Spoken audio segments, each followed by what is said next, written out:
Mungu hawezi kukudhulumu. Lakini ndugu yangu Abu Juma, unachotoa Mwenyezi Mungu anakuwekea. Mimi nakwambia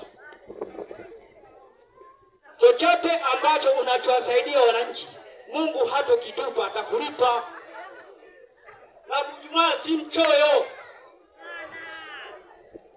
Hivyo unamnyima kula kwa sifa, kwa ajili gani kwanza? Juzi kuna mtu nikamuuliza, hivi Abu Juma unampa kula? Mimi simpi. Kwa nini? Kwa kufanya nini? Basi tu. Basi katembea na mke wako? Hapana. Hake chuki zingine za kipumbavu tu. Abu Juma ndo mbunge. Samahani sana mheshimiwa, ninyoshe mikono. Huyu ndio mbunge. Mbunge huyu ana sifa mbili, wana Kibaha. Sifa ya kwanza, akimaliza kikao cha bunge anakwenda kwenye halmashauri kuu ya taifa. Anakuwa mjumbe mule, anaongea. Hajui kuongea, mbunge anaongea. Yule anabata tu bungeni.